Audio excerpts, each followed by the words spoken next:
bluesy double stops, possibly one of the coolest things you can have up your sleeve as a lead guitar player. But where do they come from, and how do we generate them?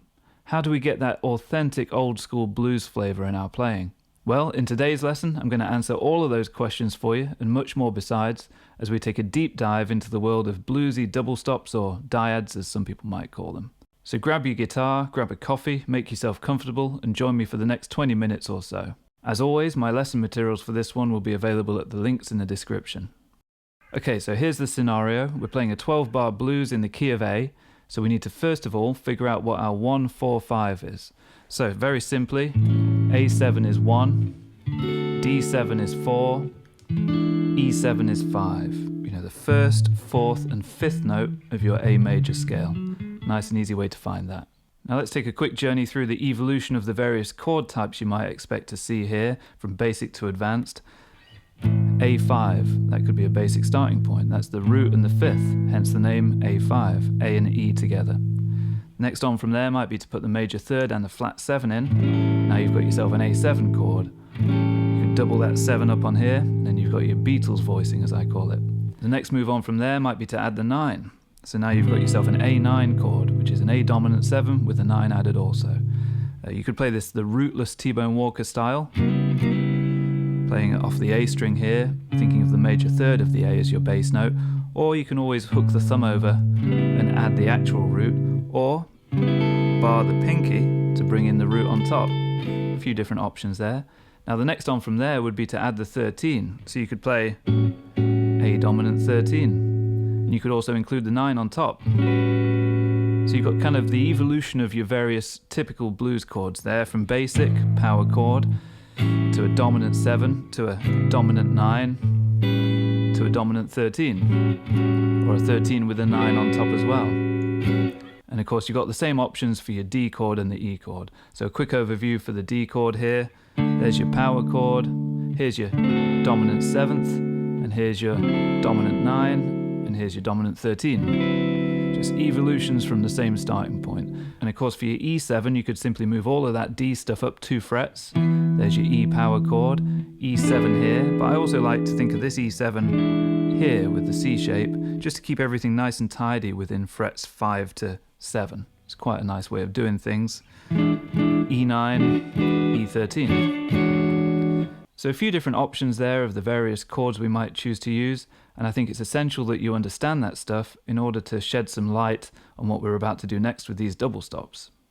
Now let's go back to the A7. All of those notes we spoke about, A7, A9, A13, all of those things can be found within the parent scale of the chord.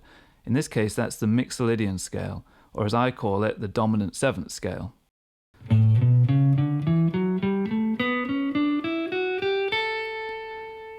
You can think of it like an A major scale but with a flattened 7th instead of the major 7th. It's also worth noting that this is the 5th mode in the key of D, so it's no different to a D major scale. But perspective-wise you want to definitely be seeing the A as the root. Now in order to really confidently be able to map this stuff out, it would help if we understand the A Mixolydian scale a little bit first of all. So let's think about the notes that we have in the scale. A, that's your first. B, that's the second. C sharp is your major third. D is your fourth. E is your fifth. F sharp is your sixth. And then the flat 7, G, and then back to the root, 1 octave higher. Okay, so that would sound like this. Of course, it's important that you can play that in different parts of the fretboard. But we're going to stay focused on this kind of E-shape area for the moment. Oh, and I should also mention that I'm going to use the phrase double stops and dyads to mean the same thing. I don't know if that's technically correct or not. I think people use double stops nowadays just to describe 2 notes together, whereas I think the true meaning of it is something that I saw Adam Levy talking about, which I had no idea about, to be fair, and that's the true definition of double stop is when you do them both with 1 finger. You know, like the second finger barring 2 strings, or the first finger barring 2 strings, using the tip of the finger as opposed to a flat barred finger. Anyway, I'm going to go with my caveman definition today, and I'm referring to double stops as the same thing as dyads, just 2 notes together. So with all of that in mind, let's find our A7 double stops, using the A Mixolydian scale to generate them. Now the majority of this study we're going to focus on just two strings, the G and the B strings, so let's start there. We'll start with this root position A major triad here on string set 2, because for most people it's a nice little landmark that they can find fairly easily. Let's remove the D string now, and we're left with these two notes on strings G and B, the major third and the fifth. Now we're just going to move horizontally along those same two strings through the notes of the A Mixolydian scale. So there's your third and your fifth. Now your next option along is going to be the fourth and the sixth together. Next option along from there is the fifth and the flat 7 together. Next on from there is your sixth and your root together.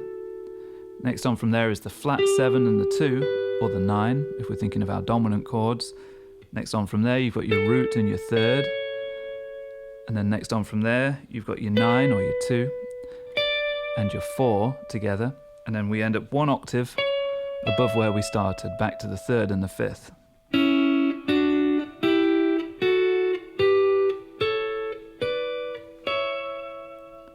It's important to be able to fill that stuff in down here one octave lower as well. Now we've got the entire fretboard unlocked.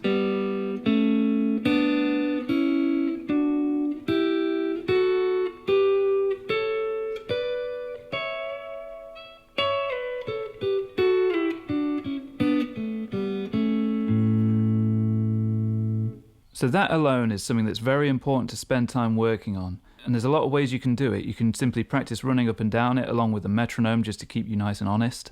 Or you can put a loop down, maybe just an A7 groove, and get creative with them and try and make something cool happen with it. Let me briefly demonstrate that kind of thing.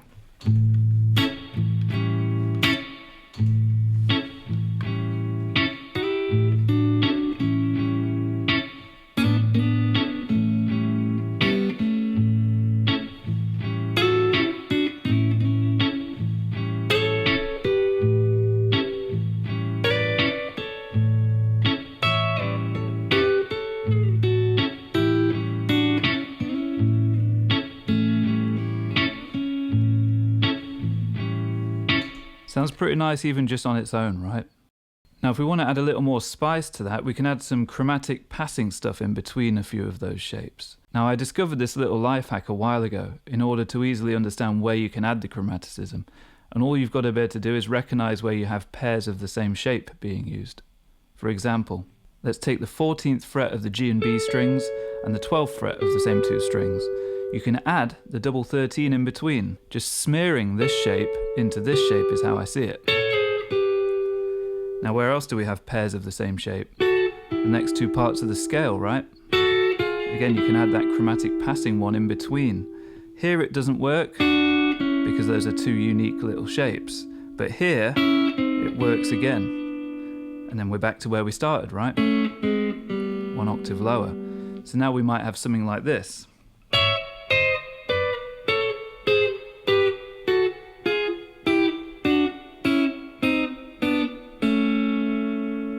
That should now provide us with plenty of options for playful little things to throw in. You know, anytime we add some of that chromatic stuff, we're adding a little bit of spice. Okay, so now those were all thirds, right? Because each of these notes would be a third apart from one another in the A Mixolydian scale. But now what about sixths? Let's take this major third again here on the G string 6th fret as our starting point, and imagine that's note number 1 and count through the Mixolydian. 1, 2, 3, 4, 5, 6. That would mean adding the A on top would give you this 6th interval. Now again, let's move horizontally across those same two strings, finding the remainder of our A Mixolydian 6th double stops. So we start with the third and the root, then we have the 4th and the 2, or the 9, then we have the 5th and the 3rd, then we have the 6th and the 4th, then we have the flat 7 and the 5th, then we have the root and the 6th, then we have the 2nd or the 9 and the flat 7, and then we're back where we started, one octave above the 3rd and the root again.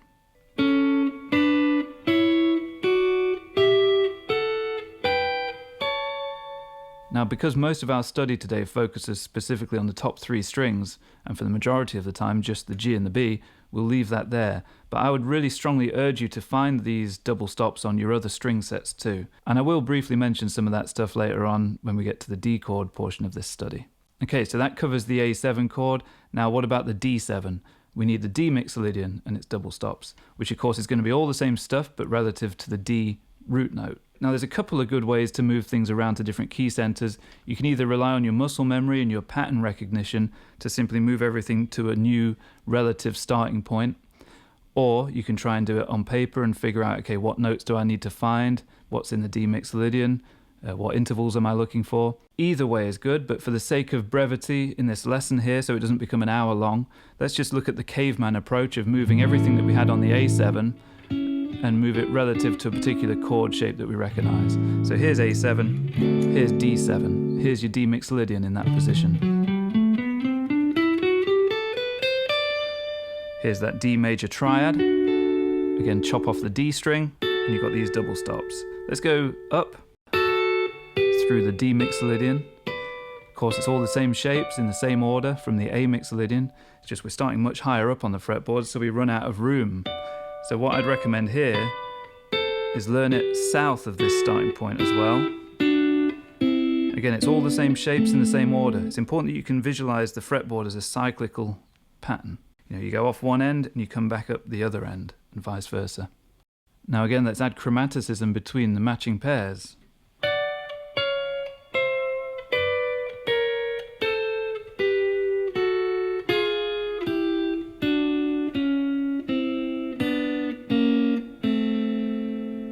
A lot of stuff to play with.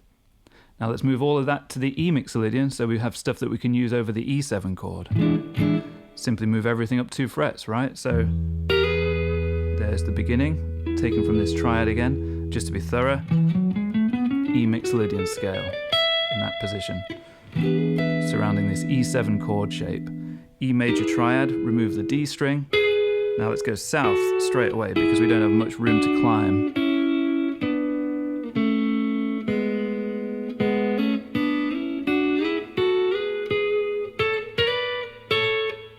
Chromaticism.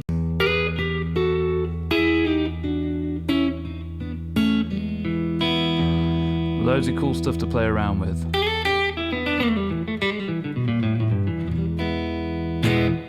Okay, and now we have all of our main raw ingredients lined up neatly on our chopping board. It's time to turn them into music and learn the lead study from the opening performance of this video. I should mention that with the lesson materials for this, you'll get a ton of stuff. You'll get the tab and notation for the lead study itself, plus those double stops from the A Mixolydian, the D Mixolydian, and the E Mixolydian, all typed out neatly. All of that will be in Guitar Pro and PDF formats, and you'll also get my backing track, of course. So we're playing over a regular 12-bar blues format. That means we open with 1 bar of A7 in this case. So thinking about our A7 double stops, let's play this little phrase. Using the root note here on the D string as a note to keep bouncing off. Sliding into these 2 notes from the semitone below. Getting that chromaticism involved straight away. And then the next 2 double stops of the scale, and then back to this again. So, and 1, and 2, and 3, and 4. It's got that swing feel to it. Get that dialed in. Feel free to hybrid pick like I'm doing.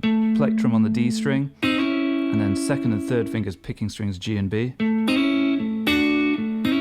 Or you can use the pick for the whole thing. That's your choice. Now bar number 2 we need D7. Now what really changes here? Only 1 note. Instead of this C sharp on the G string, we need C, giving us the flat 7 and the 9 of a D chord, or a D9 chord to be specific. So now we can play the same phrase, but with that one simple adaptation, still bouncing off the same note on the 7th fret of the D string. Very efficient, right? There's your A, here's your D. Then we go back to the A again.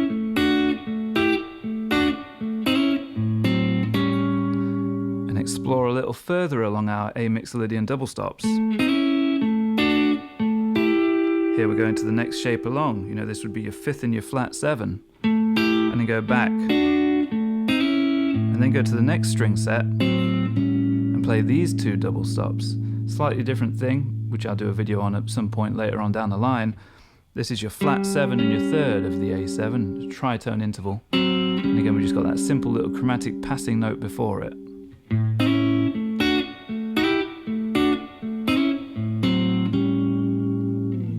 So that's the first 4 bars done. Now for the next 2 bars we need our D chord again, so we're thinking D Mixolydian as opposed to A Mixolydian, and we play this again.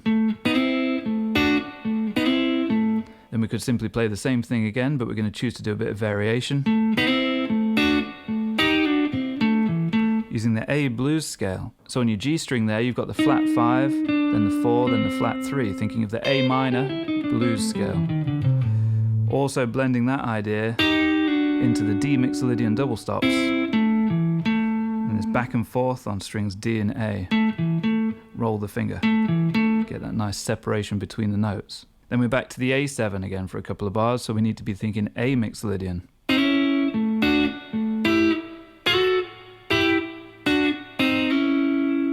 Where we're going even further up the fretboard, all the way up to here, frets 11 and 10, before going back the way we came. So timing wise, and 1 and 2 and 3 and 4 and 1 and 2 and 3. Lots of swing in there again. Now we're still in bar 8 and we're seeing the E7 chord coming up on the horizon, and we get to it in quite a sneaky little way. If you take this A major and then drop the top 2 notes of it a semitone down but keep the root where it is, look what you've got. You've got an A diminished triad, root, flat 3 and flat 5. That works as a beautiful passing chord to E7, where you could even drag the same shape down, right? If you're thinking E7, now you have the 3rd, the 5th and the flat 7. So you've essentially got this line of triads, A major, A diminished, to G sharp diminished, or E7. Nice little move there, triplet timing. Kind of Hank Garland style. And then down the E Mixolydian double stops. This time we get that 6th interval. So there's your major 3rd, hammered on from the minor 3rd, and pick that open string for the root on top. And then we repeat that exact same idea, a whole tone down over D7, but of course we've run out of fretboard, and this is where we need the next string set. So thinking of the D Mixolydian, here's your 5th and your flat 7, your 4th and your 6th, and then there's your 3rd and your 5th, with a little slide in from below, and complete that triad shape with your D root note, and then add the flat 7 on the G string 5th fret and do a little bend before going back to the root. Nice little bluesy move there. And now in bar number 11 we go back to our A chord and we simply hit the open A string to give us that solid root note, and then we play a very typical Robert Johnson style turnaround. What we have there is another group of 6, mostly from the A Mixolydian. You've got your flat 7 and your 5th, and the chromatic stuff. Keep moving chromatically till you get down to your A major triad area, where you've got your 5th and your 3rd on top. And then we're going to do a little bit of bluesy stuff, just to pull off from the flat 7 to the open string, and then bar the top 2 strings at the 3rd fret and form this E7 sharp 9 chord. So it's just the Hendrix chord, but on the next string set. It sounds really dense down there.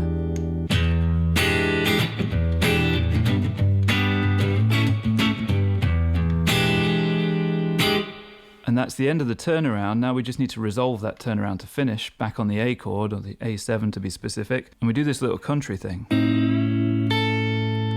Cool little move. Again, visualizing a triad. This A major first inversion on string set 1 to be specific. Imagine the G and B strings down a semitone. So this is exactly what we spoke about earlier, with that little semitone approach. But now we have the root on top. Play that as if it's a chord shape. So again, just to clarify, that's these 2 notes from your A major triad, a semitone lower than they normally would be, but with the A still on top. Then you've got the hard job of trying to bend both of these strings exactly a half step. And tune it in with this note here, so you end up with this sound. I'm also hitting the open A string with that initial strike, so I'm hybrid picking here. Plectrum, second and third fingers, and then the plectrum on top. Now a nice little trick I always found was focus on whatever the top string of the bend is, and that bottom string will kind of follow along for the ride. Whereas if you focus on this, it's very easy to overbend this one and not bend this one enough. Like that, and that doesn't sound good, does it? But if you focus on bending the B string, seems to work out better somehow. Okay, now as always, I'm going to do a slower playthrough here, going through the whole thing at about 80% of the full speed. So here we go. 1, 2, 3, 4.